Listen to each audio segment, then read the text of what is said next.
Grumble, grumble.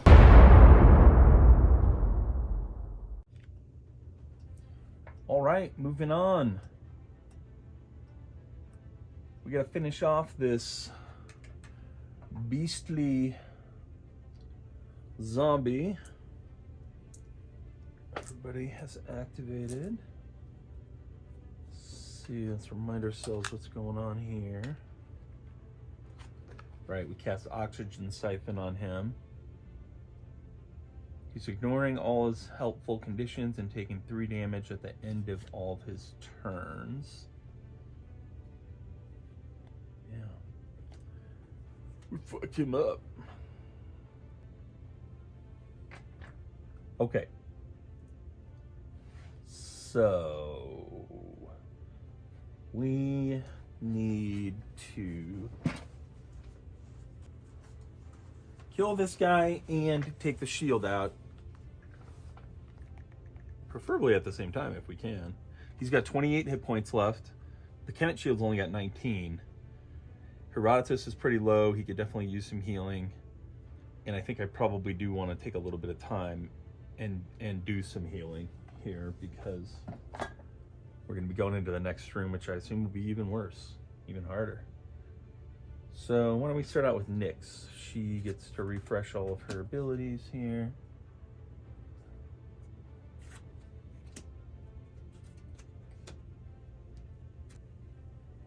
And let's see what we got. Heal 7 is about as far as she can go. She also can move an ally 3, which actually would be useful if she casts Life Tithe. We're going to do Life Tithe.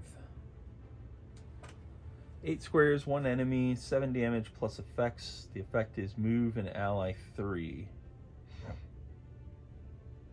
And then you get to choose one. You or an ally heal 6, or both of you heal 4. Okay. Yeah, so she's gonna do this. She's gonna move first, though. She's gonna move 1, 2, 3. What's her movement? 5,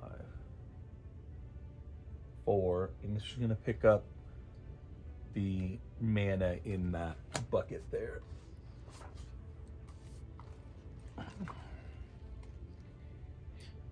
Yeah, crystal. She's gonna pick up the crystal deposit. Each hero gains 1 mana. Everyone's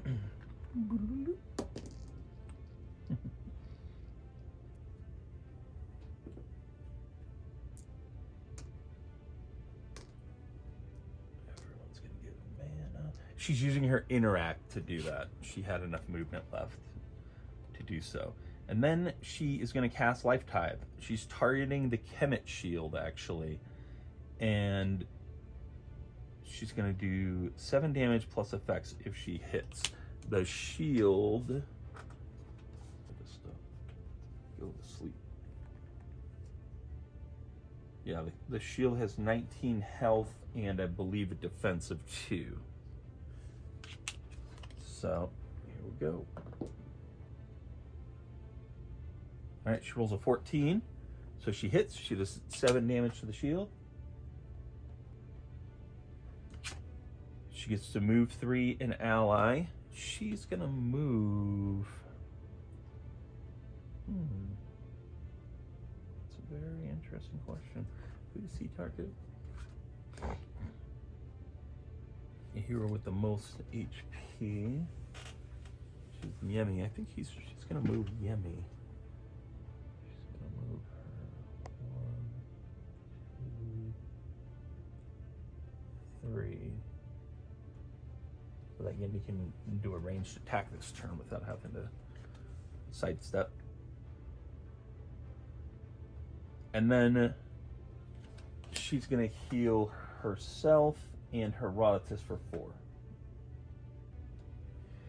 And then at the same time, let's see.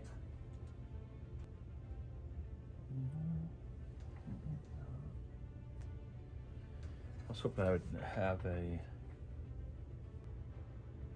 healing mana usage, but I really don't, so that'll be it.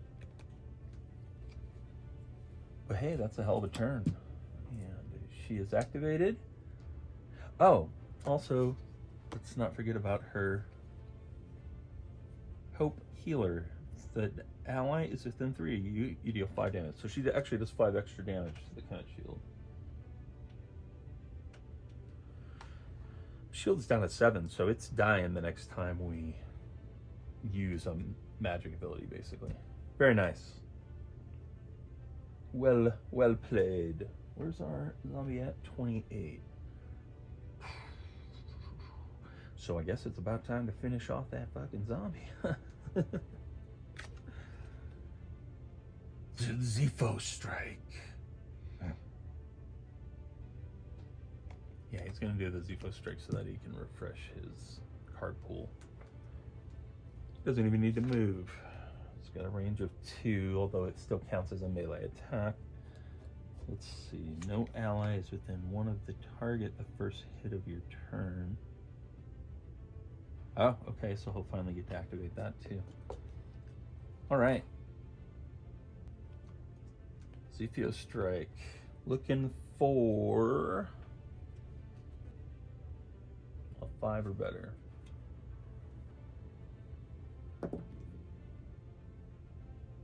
Gets a 20. Awesome. All right, so let's refresh our memory on the order of operations.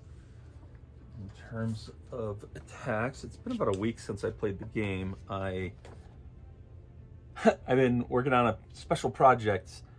So I bought a Steam Deck like 5 years, or not 5 years ago, but like a year ago. And I love it, but I haven't been getting as much use out of it as I wanted to. At the same time, I built kind of a basement gaming area, movie area, with a 65-inch OLED LG TV, which is gorgeous. And I don't really spend enough time down here because I do most of my gaming on PC, and I don't have my PC down here, obviously. It's up in my office. So I was looking for a way to be able to basically stream my PC down to this TV, which I found with a program called Moonlight on PC that I installed onto my Steam Deck.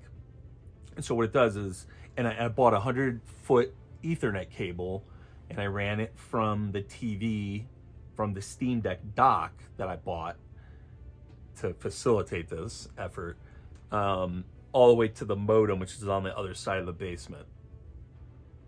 And I have gig internet, and so with Moonlight, I am able to stream my gaming PC, which has a RTX 3080 Ti in it, a very, very powerful graphics card. I can stream that to the Steam Deck and display it on my TV in 4K, lossless, no lag, beautiful, perfect, like the PC is sitting on the floor of my basement.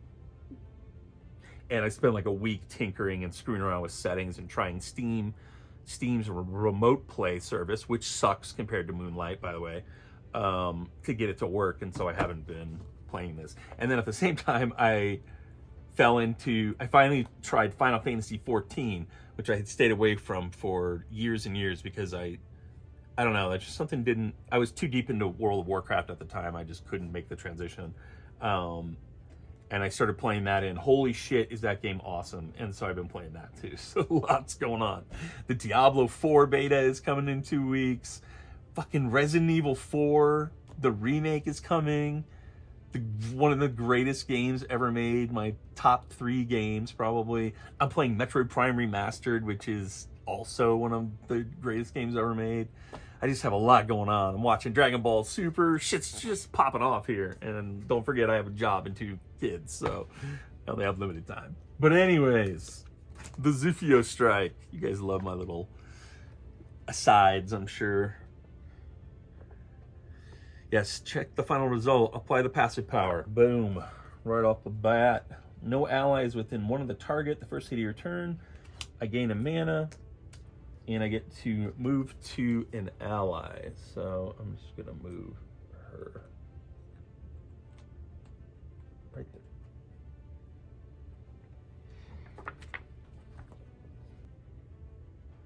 Then I apply the attack damage with +5.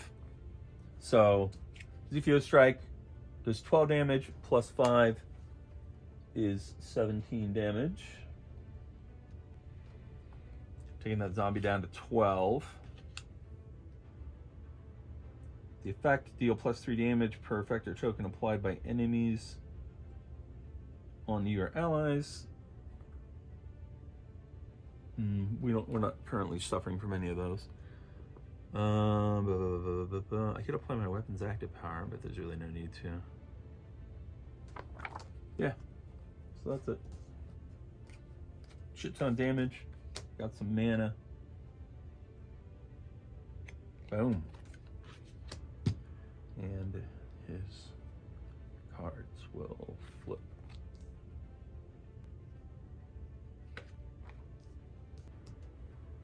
Okay. So that is it for the brute. Now the zombie activates because he's pissed because I just hit him. 3 damage at the end of his turn. Yep. All right, so he's trying to target the hero with the most HP. And he can still, I should have moved her too. It wouldn't have mattered, he could still get there. He can still get to Nyx, who still has the most HP. So he's gonna take the most direct route. Yeah, no matter what, he's gonna cross that lava for sure. So he's gonna go 1 and take 4 damage. He's gonna go 2 and take reaction damage from Herodotus, which is actually gonna kill him. Yeah. See you later, zombie. I didn't even realize that was gonna happen. That was fucking awesome. Oxygen siphon, I suppose. Woohoo! Okay. So now he's down.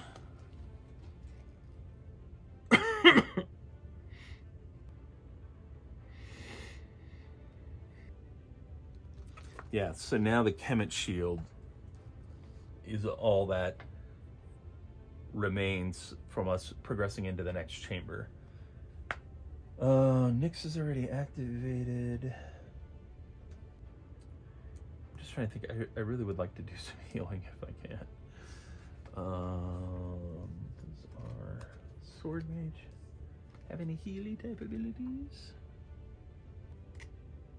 She can heal herself. Vitality sword, 2 squares, 1 enemy, 10 damage. You heal 4. And then Nyx could. Well, even Nyx doesn't really. She's just got heal 3 a hero. That's better than nothing. Yeah. Alright, so we're gonna activate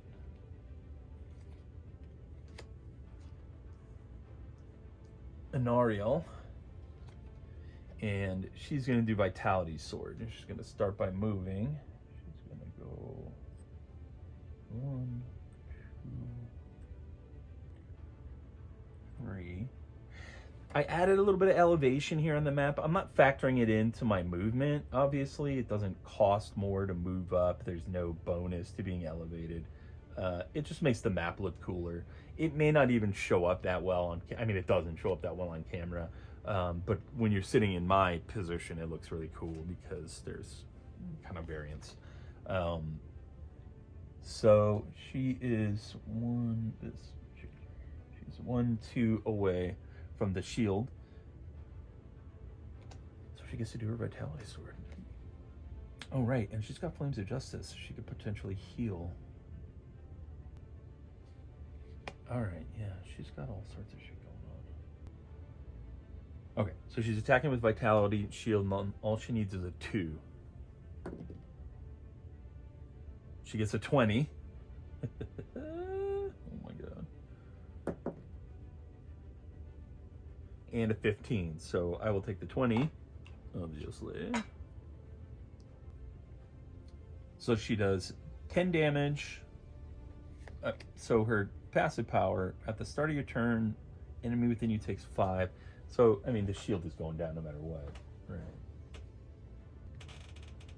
Yeah. Takes 5 damage from that. She heals herself with Flames of Justice for 4 because she's still blessed and both of her rolls hit. So she's actually getting quite a bit of healing off, which is what I was trying to do. It's all on herself, but still. 10 damage plus the effect, and the effect is that she heals 4. So she heals 4 more, and she kills the Kemet Shield.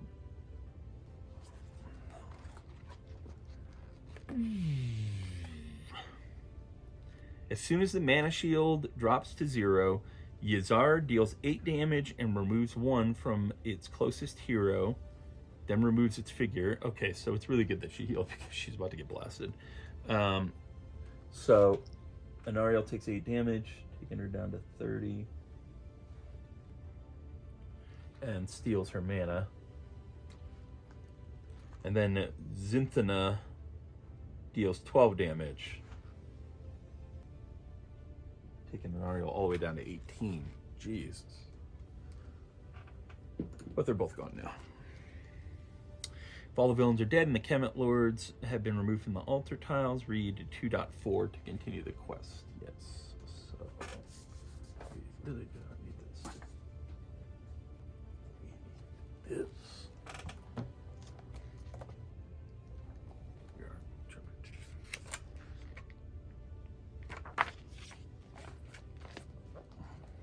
All right. The portal is even stronger now. The ritual must almost be complete. Remove the red door from the grid. Place barrels as on the map. What do they mean by that? Those barrels were already there. Those were meant to already be there, weren't they? So the way that you know if things are there at the beginning of play is if they have a white circle around them. Just so, like with 94, 93. Here's a hot tip, Arena Dragori. If the background of the image is white, then it's impossible to determine if they have a white outline. I was assuming that these barrels were meant to be there from the beginning. Now, based off of that direction, I'm wondering maybe I was wrong. It doesn't matter. I don't really care. It's not like I would have gone. I mean, I might have gotten some extra bonuses, but you know, I can't counteract every foolish development decision they make on this game. This beautiful game that I love. I love this game. I shit on everything, basically, except for Resident Evil 4. So the way that I talk has nothing to do with my love for the game. Place barrel says on the map. The last hall is at least twice the size of the others, with 2 more Kemet Lords in it. One of them wields his great sword, positioning himself quickly in front of the other, who is levitating with his eyes closed, holding the pendant of his necklace with one hand. "They're here, Gulag, my captain." He glances back at you. "I acknowledge your courage, but our victory has already been predicted, as well as the death of you. Barhamel orders you to awake." He thrusts his sword into the ground, emitting a magical glow, causing a spirit and 2 skeletons to rise from the ground towards you. Okay. So, we have some more guards, 2 Reapers, and a Spectre. Ooh, those Spectres are brutal. And it's a orange and Green Reaper and the Blue Spectre, which I think I faced already. Cards might be over. There's the Green Reaper. And we've got the Mystic Spectre. I should use the cool names for these. I mean, they have cool names like Guardians and Mystics. Okay. Green. Still wearing their bases. How nice of them. And blue Spectre. The Spectre Mini is really crazy with the flowing robe. God, I wish I could paint better. I would paint all this shit and it would be so epic, but I just can't. Every time I try, I just kind of suck at it. These little half-ass fake paint processes, and sometimes they bring out the detail, but the detail on these is actually decent, as is.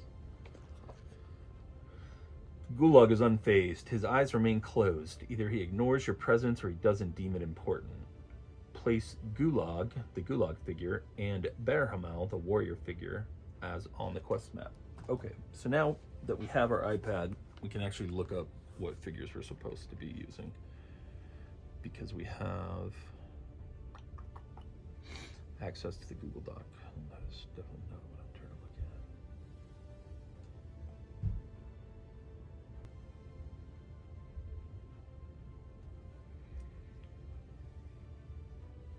at. And the Google Doc has this incredible guide in it.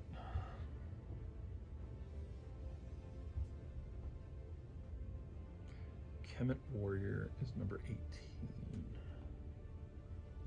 Well, that doesn't make any goddamn sense. He just talked about his awesome large sword.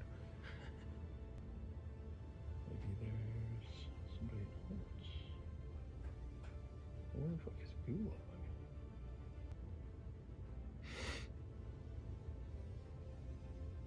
Oh, Gulag the Deathbringer, 20. Okay. So we need Gulag. Gulag the Deathbringer. I love that.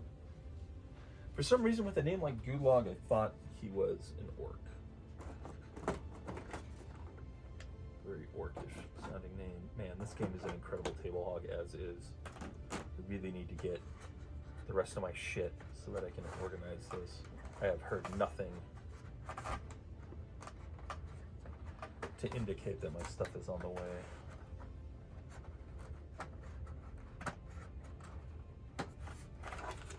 This figure is kind of a pain in the ass to get out.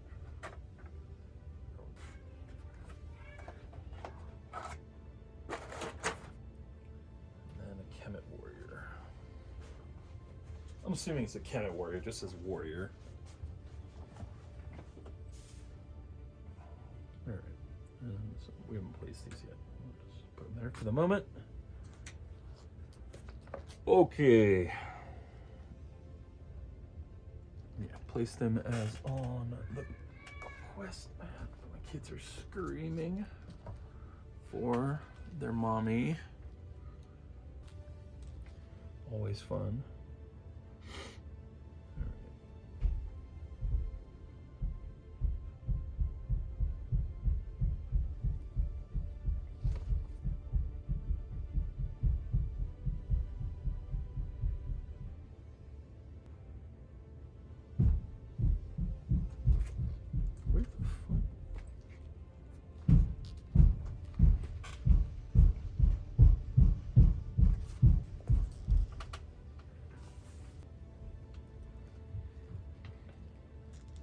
Okay, right.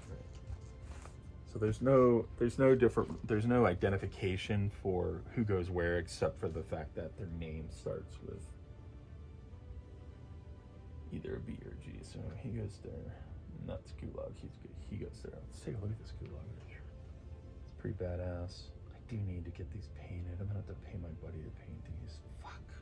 It's like $1,000. So worth it. If anybody out there is watching and happens to be a competent / extremely good painter and wants to cut me the deal of a lifetime, I'll mention you on the channel. Shilling for the crowd. God damn, there's so many fucking books in this game. It's like, and I have a game topper. I have a 4x6 game topper. And it's still hard for me to find places to put all this shit. Gulag is unfazed. His eyes remain closed. Either he ignores your presence or he doesn't deem it important. Place Gulag and Baromir as on the quest map. Put the red boss token on 70. It represents these Kemet Lords' mana shield. Okay. So their mana shield is at 70.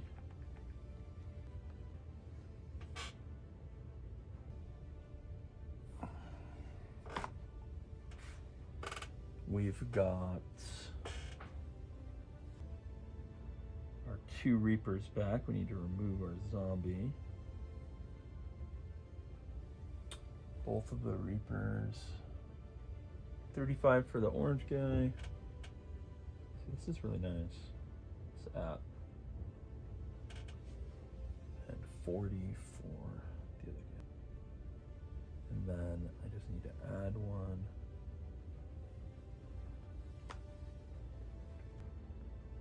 This is the,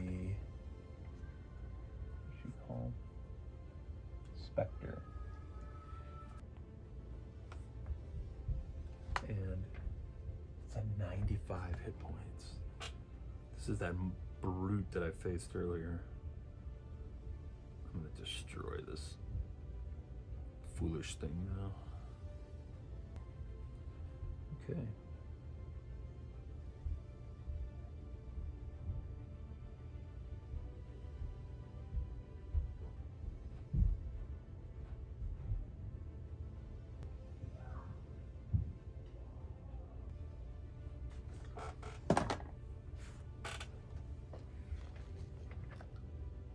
Hear the sounds of a fight nearby, followed by a scream that is unmistakable. Followed by a scream that is unmistakably Sidura's and the noise of thunder. Either the Iron Hand is making a final push to prevent overwhelming reinforcements from coming to protect the generals, or they're being forced to retreat. The circumstances of a quest may change after it begins, too. If you have Warfers saved,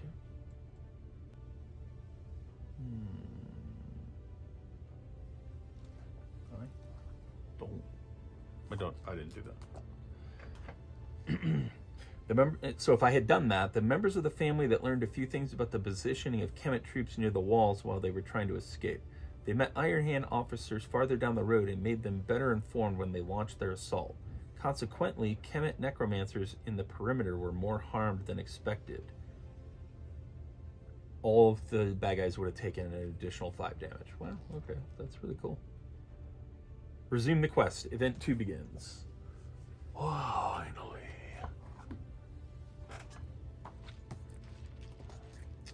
Rule explanation. If this part seems a bit thin on content, it's because the journal often contains instructions.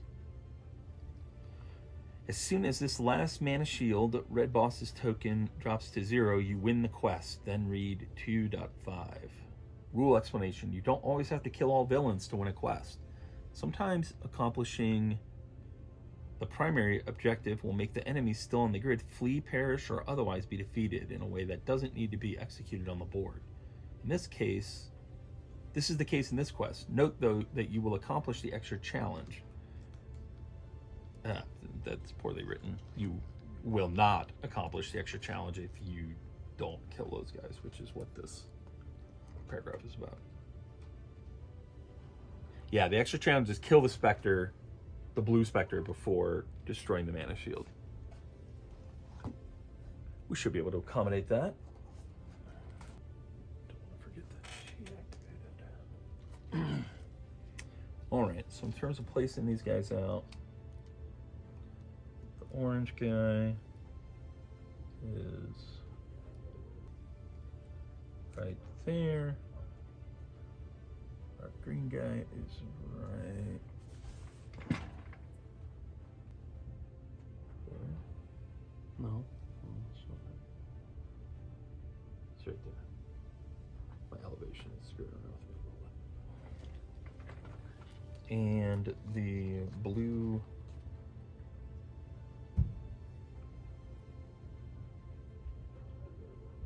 Spectre is right here. Okay. And the battle continues. Man, I love this terrain. I got some really good feedback from somebody. I posted some pictures on the Warlock Tiles Facebook page of an earlier version of this where I had just like tables and stuff out. And they pointed out that that doesn't really look like a dungeon. It looks like an inn. And I thought that was really good feedback. And so I went back to the drawing board and I came up with the idea of putting these pieces onto the altars and using the altars. Because the altars by themselves are actually really fucking boring. But when you push it on them, they're dope as fuck. And then like using stuff like wood piles and rocks to represent the blocking. And it looks so much better now. It's so cool. Anyways, it's Nyx's turn. No, not Nyx. What is your name? Yemi. Hero is informed you first hit of your turn. Hero charges 2 skill tokens, and that could be very useful. Alright, so these guys are really far away. Which means I'm going to be able to trick them into coming to me and wasting their entire turn. Which means I definitely do not want to do anything that will endanger that plan. I suppose the idea was that the barrels appeared when you open this door somehow, and so you could go back and grab them then. Still a little confused on that. Yeah, this guy's melee, a range of 2. We don't have any ranged baddies here. So there's no way in hell that they're going to be able to get to us, but they're going to come for us. So Nyx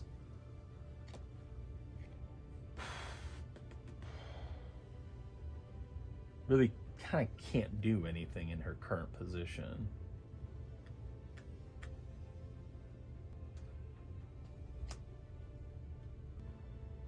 What the fuck can she do? I mean, I guess she can move. Am I missing something? I don't think so. I think she just can't do anything because she's got no target. There's no way that she can get to an enemy, even with her ranged attacks. So she's just gonna move. She's got a movement of 5. So she's just gonna go 1, 2. She's gonna set herself right up there so she can start lobbing badness at these guys when they come in. And on her turn, Nyx is going to spend a mana to heal a hero for 3. And she's going to heal an Ariel, although it's like a drop in the bucket for her suffering. Which is going to do 10 damage to the shield. Yeah, and that's it.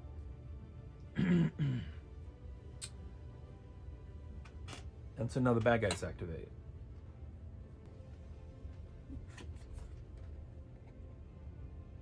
Reaper is going to move 5. 1, 2, 3, 4, 5, and then 5 more.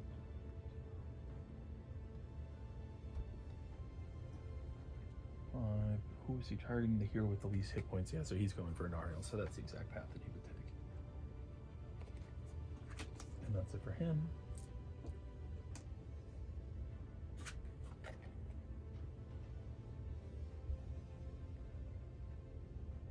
The Reaper's going to do the same thing.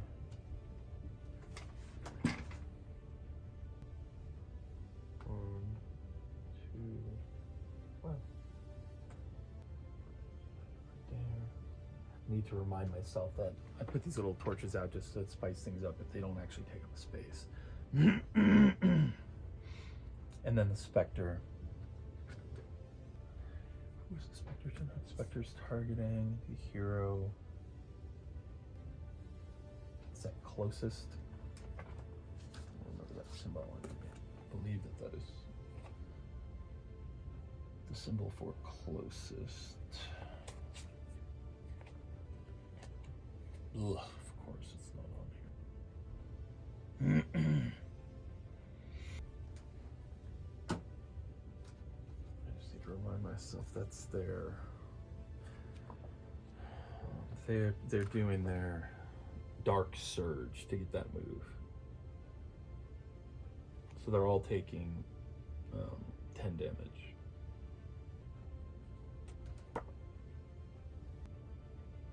I was trying to look for the targeting. Farthest hero. Yeah. So it really doesn't matter. He's basically stuck there anyways. And they all take 3 damage for charging in there.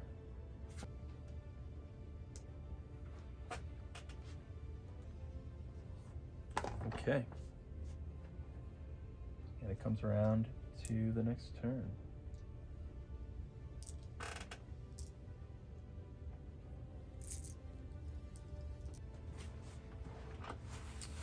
Time to get wrecked, motherfuckers. Okay, so destroying the Kemet Shield is going to be a non-issue because I have enough mana now and enough means of generating mana for the Brute that I can do that without ever even coming close to it. In terms of my objective, I really only need to get the Spectre down, but these Reapers can do considerable damage, and I don't want them to just be wailing on me. So I probably need to take them down too. Yeah, this Spectre is brutal.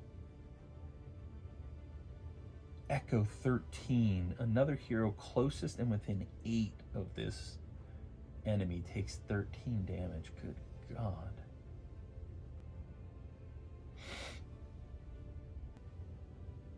And she's trying to target the farthest hero. Yeah, the Spectre is brutal. So on her activation, assuming nothing else changes, she's going to charge for Herodotus. And he's quite weak right now. He only has 20 hit points. And if she's able to do that, she's going to be disengaged, which means she's going to get to take another turn. So, and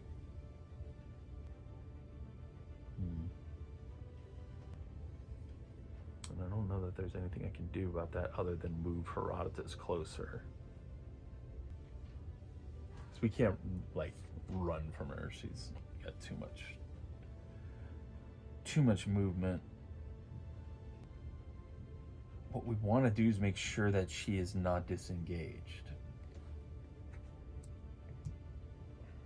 I just don't know how to do that. The only way I can do that is by rushing them. So getting right next to them and making sure not to kill this guy. I mean, I guess we could kill him as long as we provoke this guy. But what we need to do is to get them to move to, like, here. We need an enemy here and here. This thing is an absolute monster. I need to unleash everything I have, basically, which is quite a bit. I've got the Vitality Juice box, which doesn't even attack an enemy. 8 squares, 1 ally, do not apply passive power, target heals 20, moves 3, and makes a primary attack. Awesome.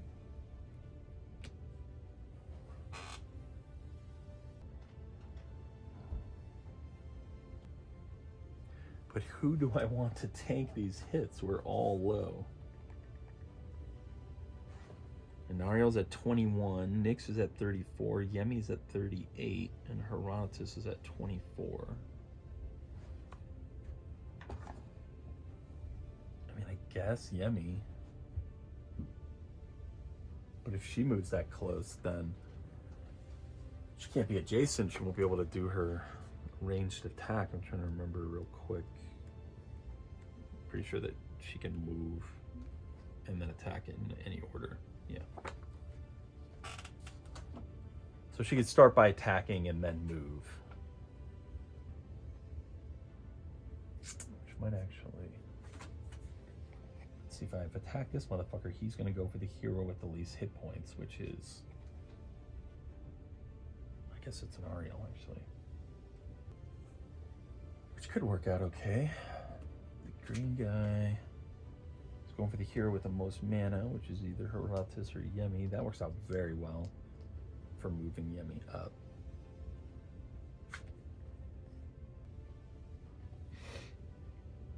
But Spectre is still going to attack whoever is farthest away. If I could get to the point where Yemi's the farthest away, she's got the best chance, or Nyx is the farthest away, she's got the best chance of surviving her attack. So I'm going to do this. I'm going to activate Yemi. I don't think it's quite time yet to do her mysterious box, which is still...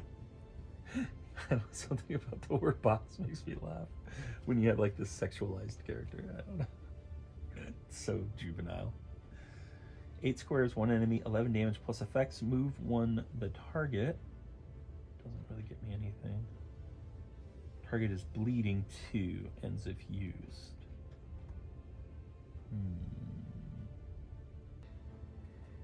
Mysterious box. 8 squares, 1 enemy, 18 damage plus effect. If the roll was odd, heal 18 an ally or revive a dead ally with 15 hit points and no special attacks. Wow. If it was even, deal 18 damage to another enemy or deal 4 damage to all enemies and move them 3. We do have our 2 tokens. Heal 18 an ally. Yeah, I hate to waste it on this peasant, but I think I need to go for the mysterious box. Oh, so close to being within 4 and triggering her ability. Hero charges 2 skill tokens. Yeah. Because Nyx, if she spends her 4 tokens, she can heal for 9. She can heal anybody for 9. So it's worth adjusting my plan a little bit.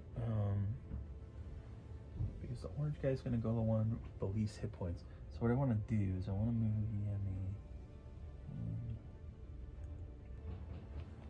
I'll move her right there. Then she's going to cast the mysterious box against the Reaper's 5 defense. She rolls a 5. Yeah, talk about just barely hitting. That's exactly what I wanted to do, though. So first of all, her passive effect. Hero charges 2 skill tokens. Nyx is going to immediately use her charge to heal 9. But who? I think it's got to be Herodotus, and Ariel is probably going down.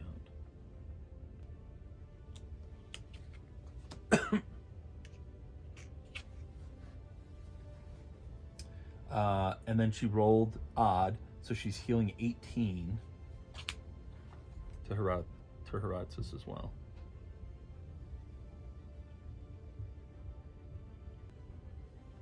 Bring him all the way back up to 50. Also, he's the only other one who has any mana. He doesn't really... Oh, right.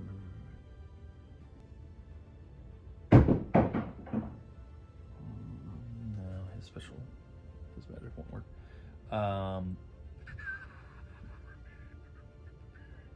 And she does 18 damage to the orange fellow.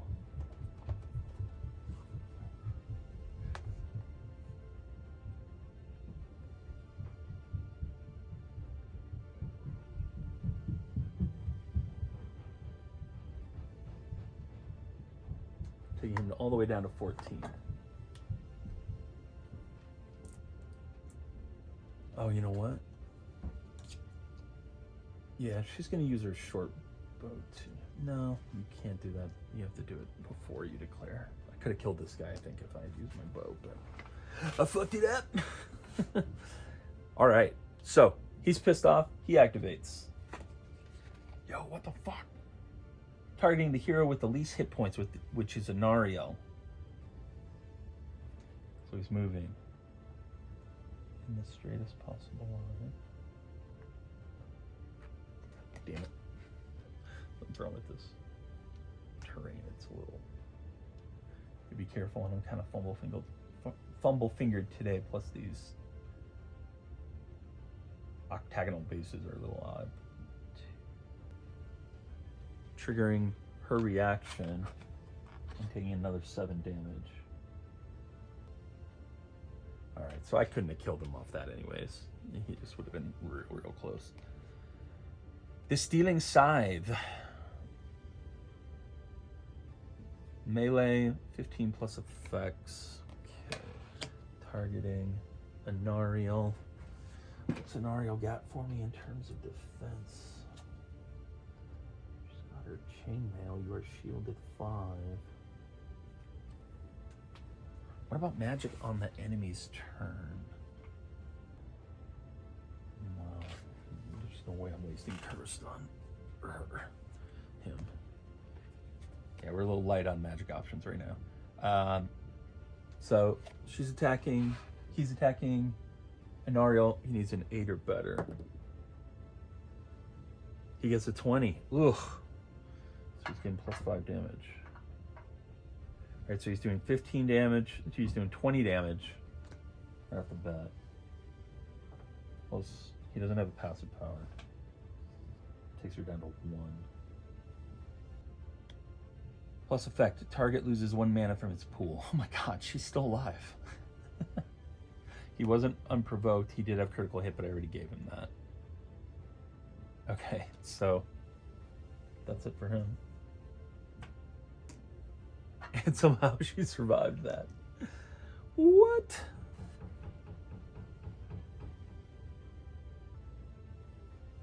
We need to remember at some point targeting the hero that's farthest away.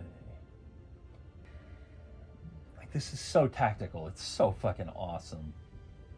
Because at this point, what I want is for her to target Herodotus, which I can accomplish by just leaving him where he is. Except not, because she'll just target the one that's within 5 and farthest away. So Herodotus needs to move up before this blue one activates. And I would really like to make sure that she is next to another villain when that happens. Which I think I can possibly make happen.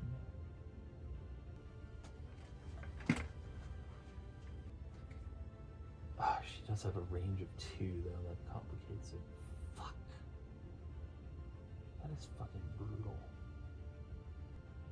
Yeah, she'll just move to there and attack him and then get a second attack and do all that fucking echo damage, which is ridiculous. I want to get Herodotus to here and have him be the farthest away is basically the goal. Or is it possible that I can move so far? No, that echo has a range of 8. I could move Herodotus. I could make him book, but that wouldn't help either because she'll just attack the one that's nearest. The only thing I can do is make sure that Herodotus is the farthest away. So I want to activate everybody else first, I think. So I'm going to activate Anariel since she is on the very brink of death. I know there's a way to map this out. She will take the shortest path. Yeah. Let's see what Anariel's got going on. Wait, she used Vitality Sword Master. I'm forgetting to flip these fucking cards, aren't I? No. Yeah, Sword of Sigils. Sword of Sigils she could possibly use to manipulate this too. An ally swaps place with an enemy if both are within 5 of you. Bone Destruction. Target is weakened 3 once per turn. Weakened gets me...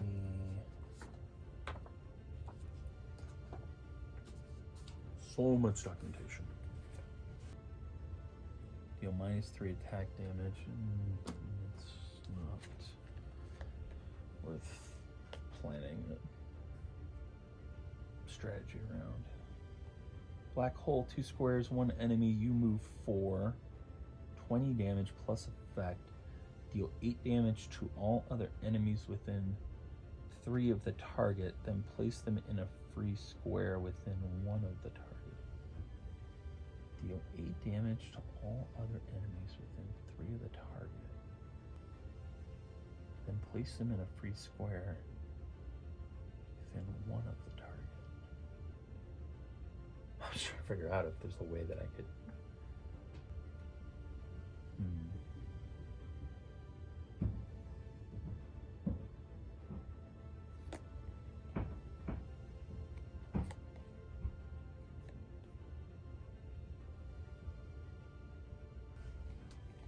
Maybe I do want to activate Herodotus now. Yeah, let's activate Nyx. Let's activate Nyx. She's just gonna do her vitality juice box on somebody.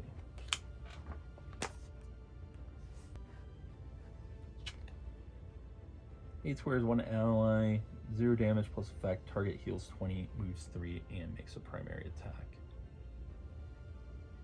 Yeah.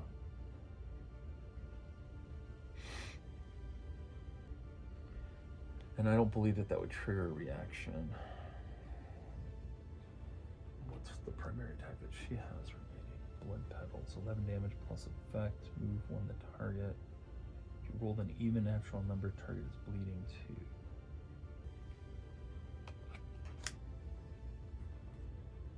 That might be a way to get some free damage out on this Spectre without triggering a reaction yet. Obviously, Anariel needs the damage the most.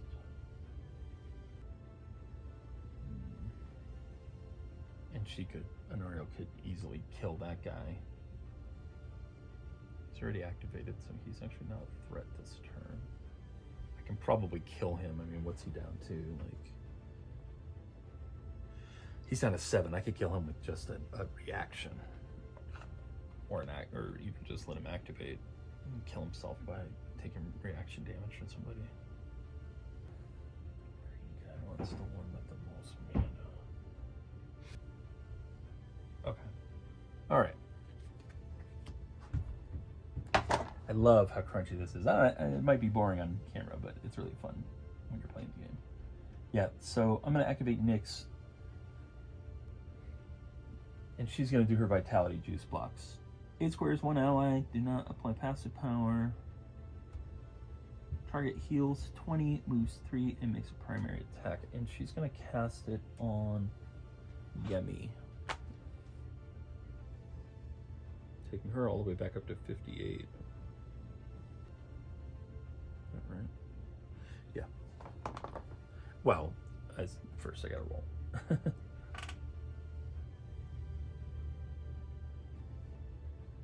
How does rolling hit work when you're targeting an ally? Am I rolling it against her defense? Suppose so.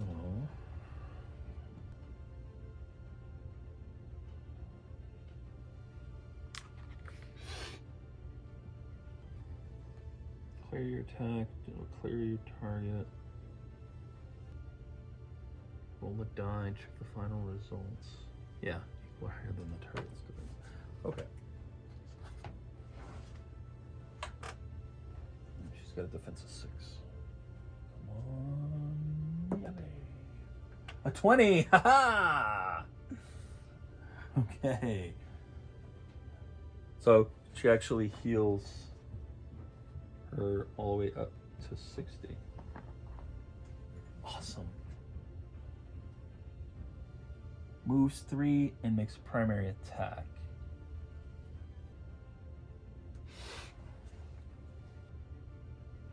I need to clarify real quick on line of sight. I think only walls, but maybe barriers too. Walls or doors, that's all. All right. She's currently got the most hit points. And we've got the green guy who's going for the person with the most mana, which is going to be her. Yeah, I can trick this asshole into taking a little bit more damage and maybe outright kill him. The only primary attack she has left is Blood Petals, does 11 damage. He's at 34 right now, or 37 right now, so she can't kill him. No, I better just start putting damage on the Spectre. Yeah, so I'm gonna move her 1. I think I want the Spectre to waste his turn attacking her, actually. I need to move Nyx. I can do that after I'm done with this. Yeah. She's gonna just stay. God, it's so strategic. There's a way. I know there's a way to fuck this guy out of getting his bonus attack. I just have to figure it out.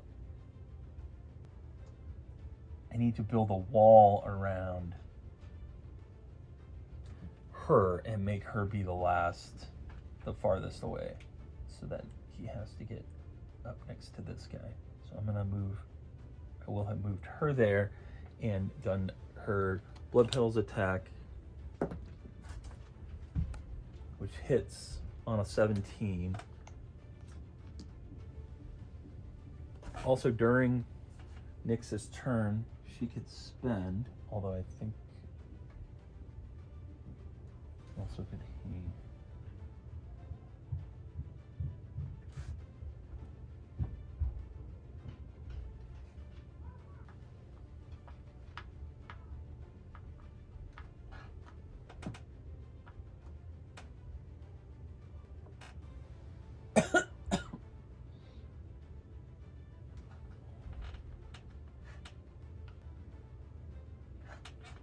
I'm not going to do that. So she hits the Spectre for 11 damage, plus if you rolled an even natural number. Where did I roll? I don't think I rolled for her yet.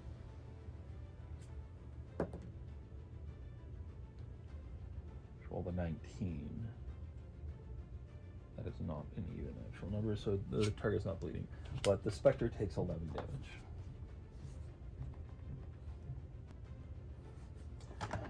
Taking him down to 81.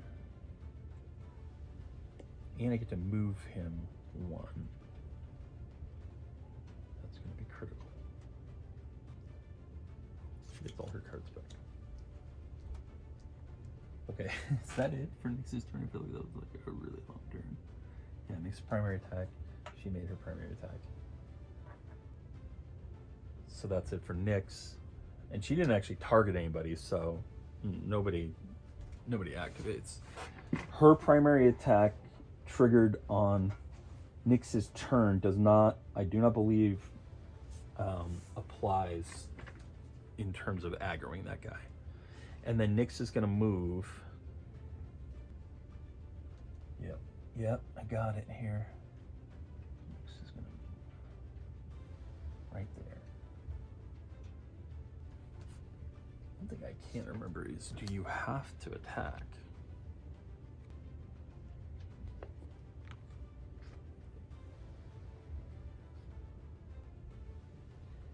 Oh, this is an interesting rule I hadn't noticed before. Completing the cycle. So you're not supposed to flip the cards until the beginning of your next turn, and when you do, it ends permanent effects. So she probably would have lost, well, she definitely would have lost her Flames of Justice, which I'll just take away now.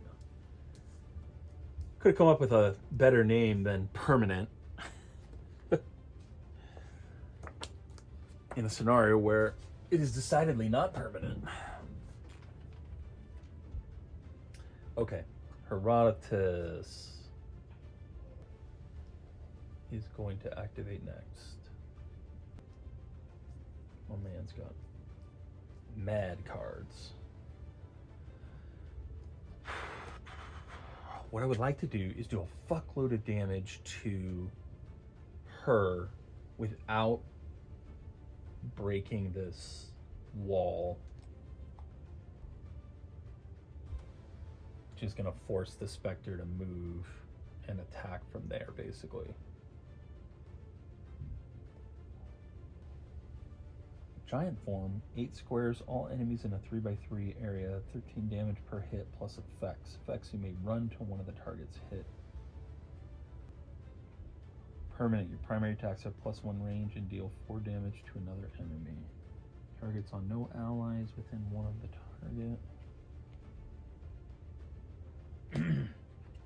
Yeah, I think he's going to move, and then he's going to try to activate giant form on both of them.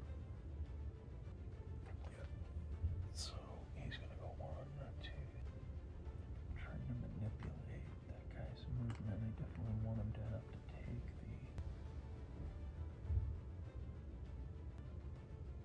the farthest away, right? This is all based on farthest away. Yeah. All right. Giant form, 13 damage per hit plus effects. All enemies in a 3x3 area, which is going to be there. Let's just roll and see if he fucking hits first before we try and get into also the bullshit. All right. He rolls a 5. Do I roll?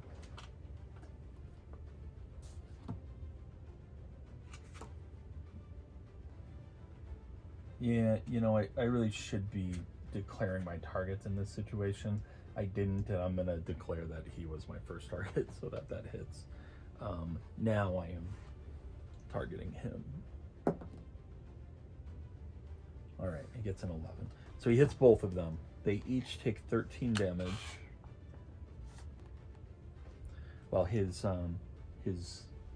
active gain effects gain 1 mana.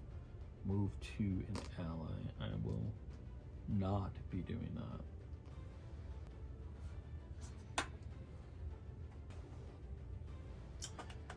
Yeah. All right, I'll deal with that in a second. 13 damage to the Spectre. And the Reaper. In fact, you may run to one of the targets hit.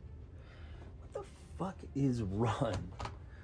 Run is a really badly worded rule that I still do not understand. 78. Run X. Run to one of the targets. Each square moved must decrease the distance between combatants and its described destination. When this is no longer possible, the effect ends. See, it says you're spending points, so are you spending your movement? But this just says run to one of the targets hit, which would seem to indicate that he could run as far as he wants. Are there abilities that say run? 3. Run. Move yourself towards the destination, taking the shortest possible path. I don't want to do that anyways. That's fine. I'm gonna stay right where I am. Permanent. Your primary attacks have +1 range and deal 4 damage to another enemy within 2 of you on a hit once per turn. Deal 4 damage to another enemy. Okay. That was Giant Form. Okay. So that is it for Herodotus. And that triggers both of them because that was an AoE. So starting with the Spectre. She's closest. She's got a movement of 5. She's targeting the farthest hero away. So 1, 2, 3, 4, 5. Comes right up to there. She takes Herodotus's 8 reaction damage. Taking her down to 60, closer. And then she's targeting Anariel. She is adjacent to another villain, so she will not get her disengaged, which was the dream here. She's not unprovoked. So she's attacking Anariel. Anariel has got a defense of 8 base. Anything she can do? Anything I can do to increase her defense? I don't believe so. Oh, yes. Chainmail. She's going to use Blaze Carbon here. Hit or miss to apply the effect. Okay, so doesn't apply yet. He's got to try and hit first. Attacking Anariel needs an 8 or better. Gets a 14. So hitting.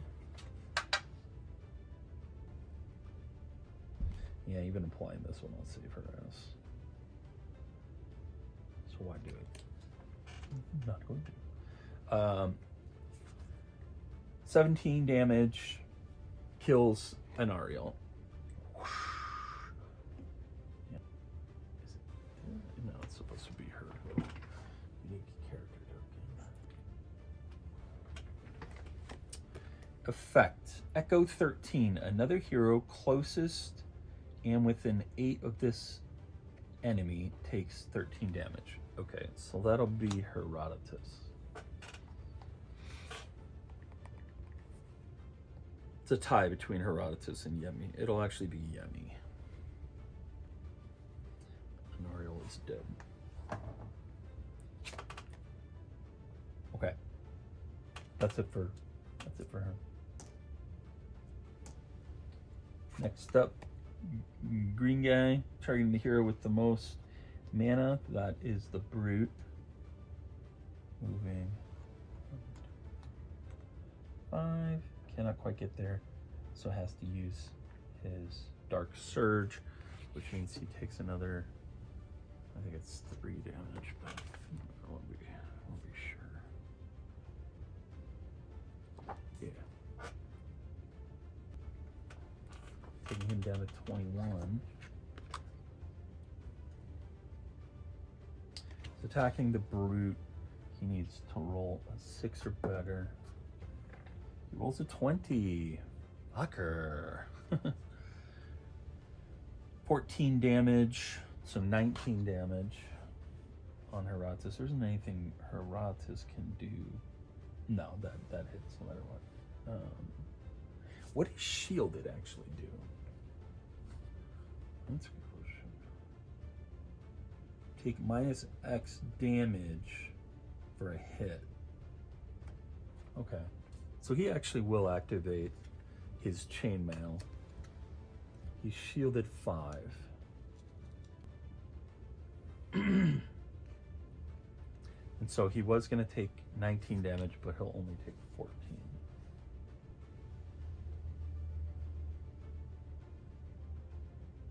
Taking him down to 36. And then effect, the enemy with the highest HP gains 1 empowered 3 token. That ain't great. That ain't great. Fuck your couch. You bitch. Alright. Anything I want to do on the enemy turn? Enemy takes 3 damage. Before roll, enemy is cursed. I want to save that for this son of a bitch.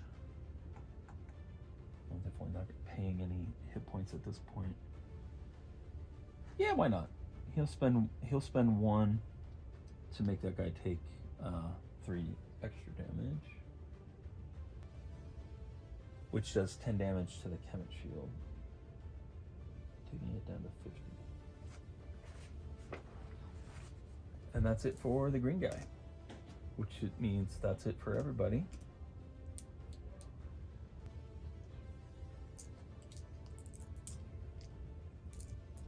She never gonna get to activate that. Well, it's maybe a waste. I remember how first aid works.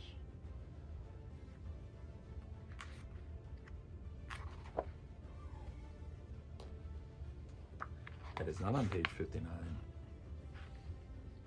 It is on page 60. Villain dies when it.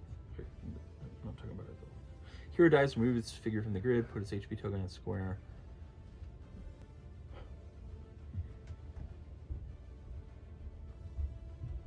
First aid. Heroes that drop to 0 and are dead. Yeah.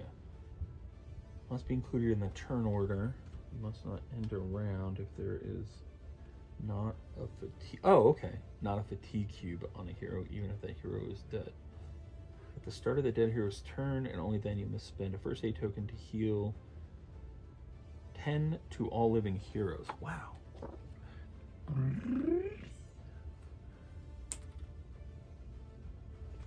All living heroes heal 10.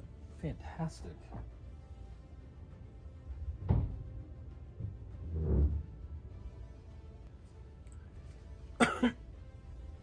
Then the owner of the turn revives with 30 hit points on the square.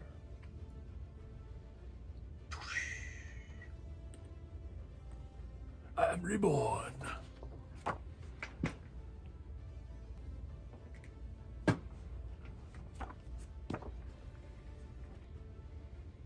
Every quest you have 2. When revived, you may make a move and a prime action. Turn as usual. Yep. If your two first aid tokens have been spent, you lose the quest at the start of any dead hero's turn. Yep. All right. Now, she is going to attack this evil motherfucker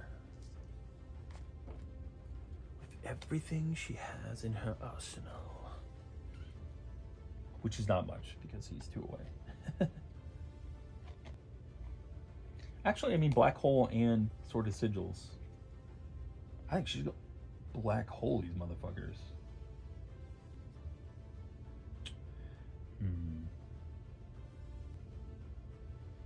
My problem with that is that I do not want to kill this guy right now.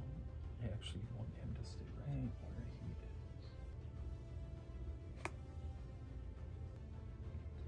You know what? No, we're good. Sword of Sigils, 2 squares, 1 enemy, 11 damage plus effects. You are protected 3. An ally swaps place with an enemy of both if both are within 5. I don't believe that delivers any value. An 8 will kill that orange guy, right? Yep. Very dangerous.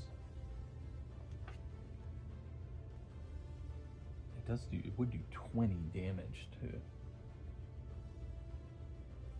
that motherfucker, knocking it down to 40, which is within kill range.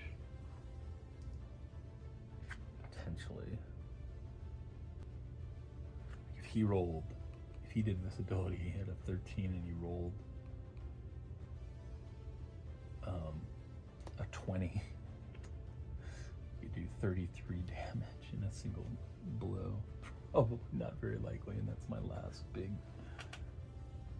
shot. I definitely used the Vitality Juice box. Come on, bro. Yeah, fuck it, why not go big? All right, I'm gonna use Black Hole. 2 squares. Boop, boop. It's a melee attack. It just has 2 range, so she's not triggering enough any kind of reaction damage. And she's targeting this motherfucker who's got 8 defense. That's not ideal. Cursed. Oh, cursed. Roll twice, use the worst result.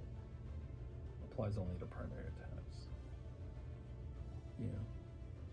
I mean, that's good. I don't think it's quite doing what I was hoping for.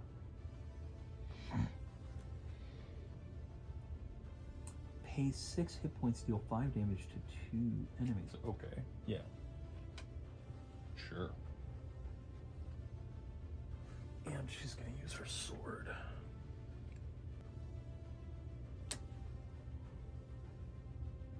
Anything else that she can do to empower? Anything else that I can do to make it more likely that she hits? Doesn't look like it. Come on, baby. I need an 8 or better. I get an 11. Ha ha ha. All right. Now the madness begins. At the start of your turn, there's at least 1 enemy within 2 of you. An enemy within 2 of you takes 5 damage. That is going to be the Spectre. The Spectre is also going to take 20 damage from the attack, taking it down to 35, plus 5 from the longsword, which is now used. Yemi is spending her mana to pay 6 hit points and deal 5 damage to 2 enemies. So the Spectre, 1, 2, 5. The Kemet Shield takes 10 damage. Green Reaper takes 5 as well.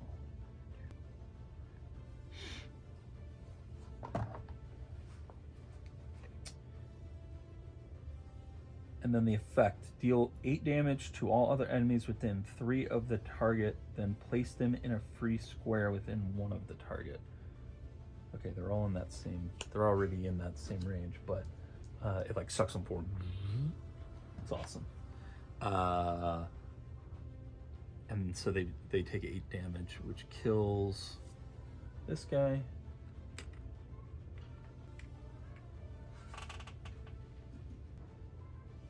And takes the other Reaper down to 5. Awesome. That couldn't have worked out better, really. As a matter of fact,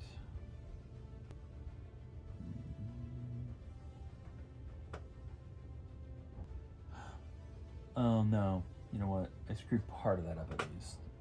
She can't. This is on the enemy turn. That was a hero's turn. So on the hero turn, if she spent a mana, because I'm still going to do that, I want to reverse all of that. Yeah, these guys get 5 hit points back. And she spends her mana instead on 2 heroes charge 1 skill token. One of whom is definitely going to be her. One of whom. What do we think? Yeah, one of them will be the Brute. Yeah.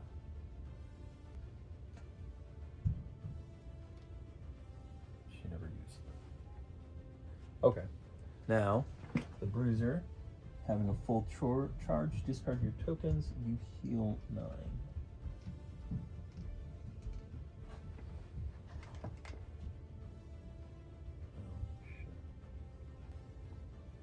Yeah, and Ariel's back up to 39. Wow, that was a hell of a turn. Being dead is awesome. All right, so that's that's everyone's activations. And so now we swing around to our turn again. What I want to do here is finish off that specter without triggering a reaction from it. So I need splash damage, basically. Stuff that hits multiple people. Or Titanic Power. I'd like to wait though, because I think if I can splash a little bit more damage on her, I can make that like a guaranteed kill. Yeah, Mind Strike 8 squares 2 enemies. That would trigger his reaction. I don't want that. Yeah, alright. Yemi's gonna activate. What's the green guy do? Targeting the hero with the most mana. Which is the guy who's standing right next to her. He's only got 10 hit points left though.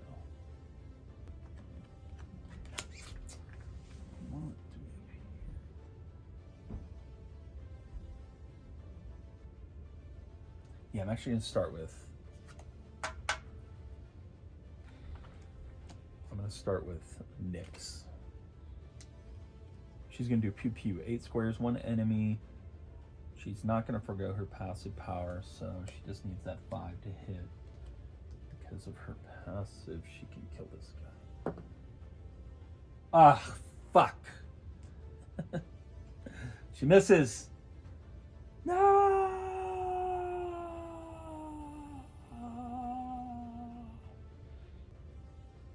So she doesn't get any of this dope ass shit. And that guy just takes 5 damage.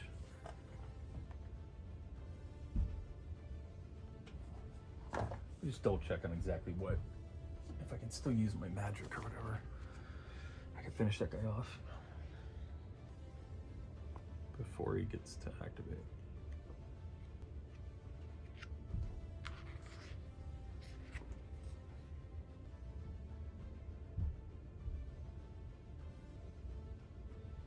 Just gain a mana.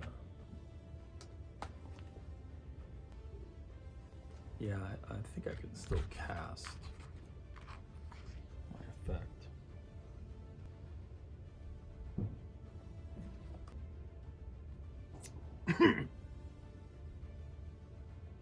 Yeah, the effects apply immediately. So on Nyx's turn, the Brute spends 1 mana, doing 30 damage to the Kemet Shield, or 10 damage to the Kemet Shield, taking it down to 30. On Frenzy, pay 5 hit points, a enemy takes 7 damage.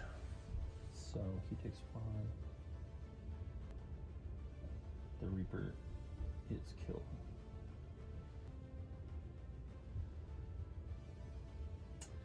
You know, I think I'm going to put that damage on the Spectre instead. That takes it down to 23. Can she do any damage to it? But she can cast Dark Bolts on the enemy's turn. Okay, yeah, this is really fucking cool. All right. So Nyx attacked him, so now he attacks. Hero with the most mana, which is really any of them, but I'm gonna say it's the Brute. So he activates. Yemi spends a mana on Dark Bolts. Pay 6 hit points, deal 5 damage to 2 enemies, which kills the Reaper. And she does 10 damage to the shield, taking it down to 20. So the Reaper's dead before he gets to do his attack. Haha, fuck you. All right. And so now all that's left is to finish off the Spectre. Now, I really need to weaken him. If at all possible, I need to curse him or something.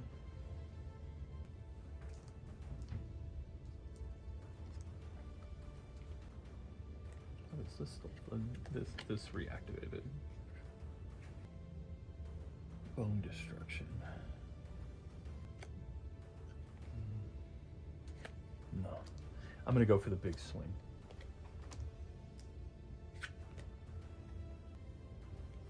Big man is using Titanic power. 1 square, 1 enemy.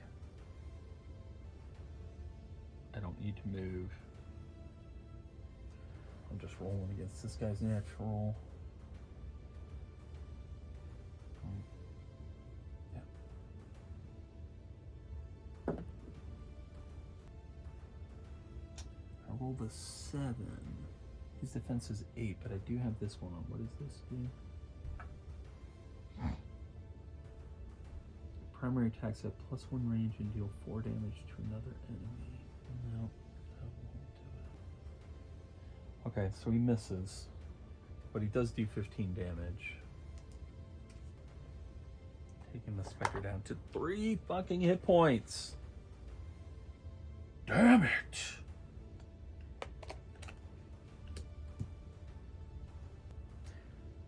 Which is actually okay, because that's it for him, but the Spectre is going to activate now.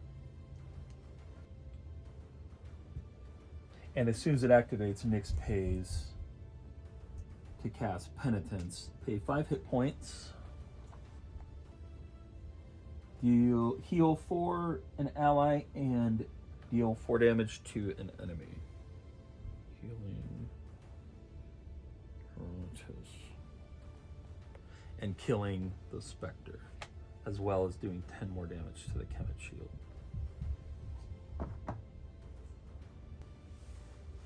So the Spectre is dead. Boom. See you later. See you later, you little bitch.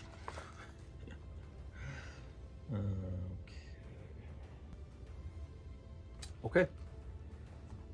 So that is it for... Whose fucking turn was that even?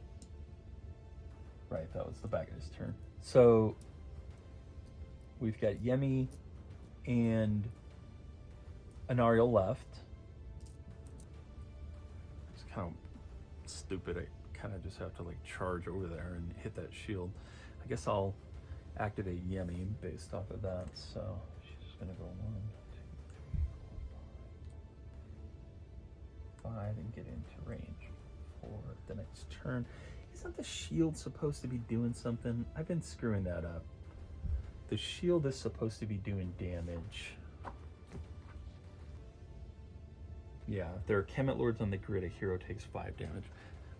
I don't think it would have changed anything. We've had quite a bit of healing, and I can just take that damage now, basically. But it is worth noting. And that's it for Yemi.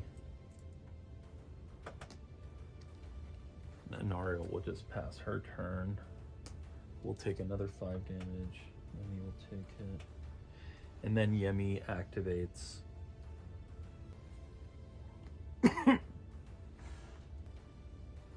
Yeah, she just does Cursed Bolt, which will do 11 damage if it hits. She only needs a 2 to hit. She gets it, so the shield is destroyed.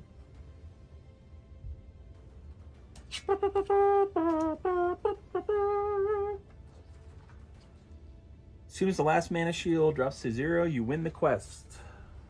So there was this element of, I don't know, there's like an enemy that was fatigued or something because of my actions before the quest. I don't really remember if that ended up playing into this. I was supposed to put a health marker on the 1 space, but it never really told me to do anything about that. I guess it doesn't really matter. 5, read this only if you won the quest. Not only did I win it, but I won it with the extra challenge. Gulag doesn't seem as weakened by the interrupted ritual as the other generals. He was carrying a skull, which he now puts on his open palm as he finally glances at you with a faint smile. You immediately feel paralyzed as a powerful wave of necromantic energy spreads throughout the scene. Then you're knocked off your feet. Each hero takes 25 damage. My God, the power. Which really doesn't matter because the whole point of it is just if at least hero has more than 1 HP, go to 6. Otherwise, go to 7. So I do still have it. Baralemmer is impressed to see that you are still standing and prepares to attack you when Gulag breaks his silence for the first time. Put down your sword, Baralemmer, for I did not give you that permission. Indignant, Baralemmer glares back at his captain. It's kind of hard to read that fucking name.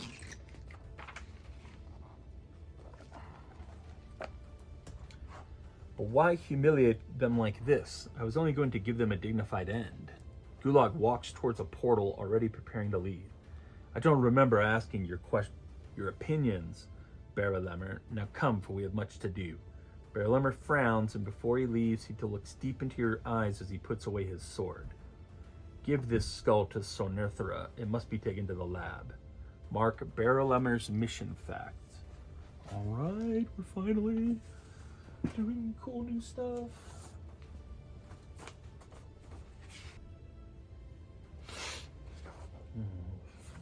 What mission facts are.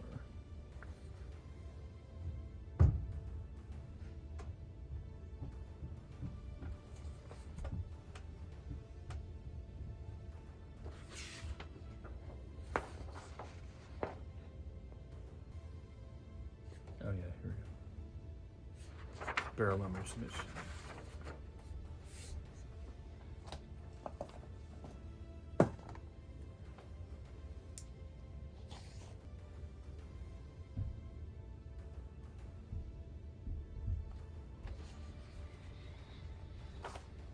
Okay.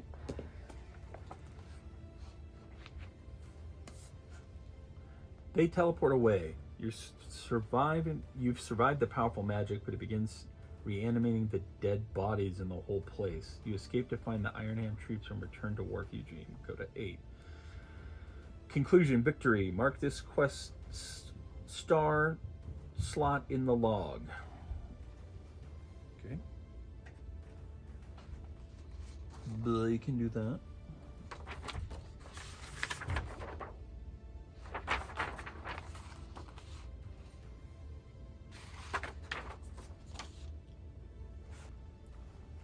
After being properly healed, you meet with Sidura for a debrief and share what you learned about your enemy, the Kemet Lords. Sildroloy is the sadistic and cruel general who commands the archers. He is responsible for the defense of the perimeter. Solnaretha is the leader of the necromancers, possibly the oldest and wisest of them, the general of all undead affairs. Yazird is the general of the spies and a skilled assassin who seems to be completely loyal to her captain. Zinea is an experienced fighter who seeks glory in battle, the general of the offensive troops in the front line.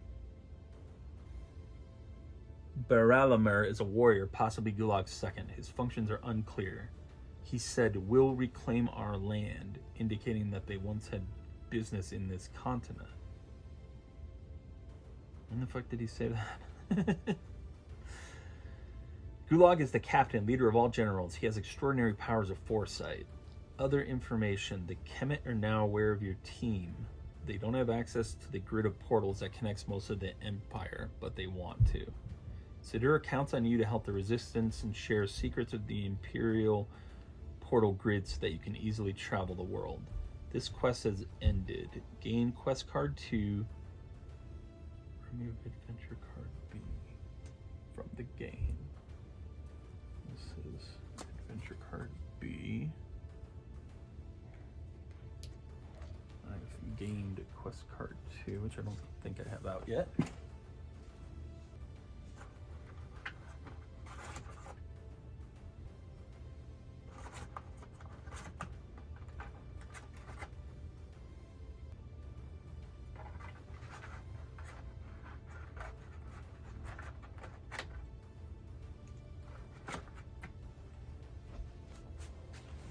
All right. Quest card 2. One-shot quest mode tutorial card. Blah, blah, blah. The campaign begins in the city book. If you're playing the introduction, resume it. That's good. They really reinforced that. Let's put that there. Gain +1 mastery, Secret of the Empire Warriors.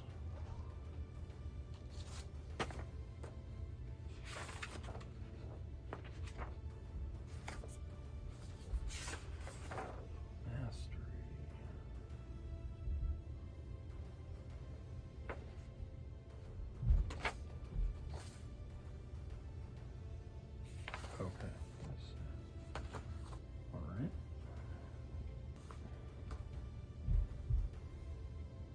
So we gain a mastery, which gives us our first star, and that does something that I do not remember exactly how it works. That is.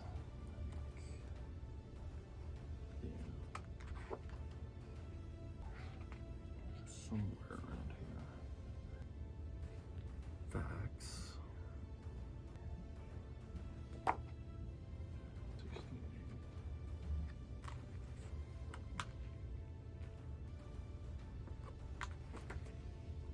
Masteries, regions, and war points, right? Awarded only at the end of quests. Whenever you gain a quest card, you get the associated war point.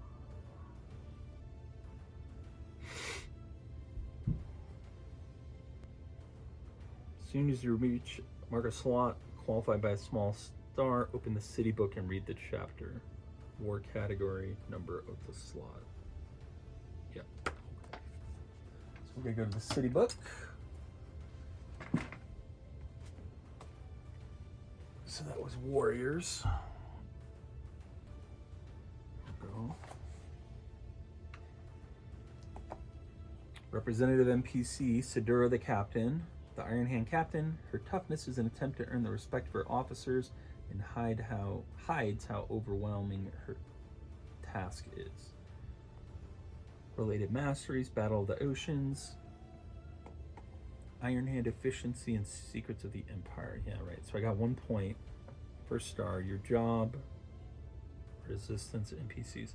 I need your help in building an unofficial resistance within the resistance. Recruit other heroes and assets. Help the city grow to the point where it can defend itself. We can't expect the Kemet to remain unaware of it for much longer. Talk with Zalir Draconis. He's involved with it. Character deck and city map unlocked. Okay, cool. And I'm gonna cut it there, and then I will come back to continuing our journey and go through the end of mission stuff. So I hope you're enjoying this, and keep an eye out on the channel for more to come.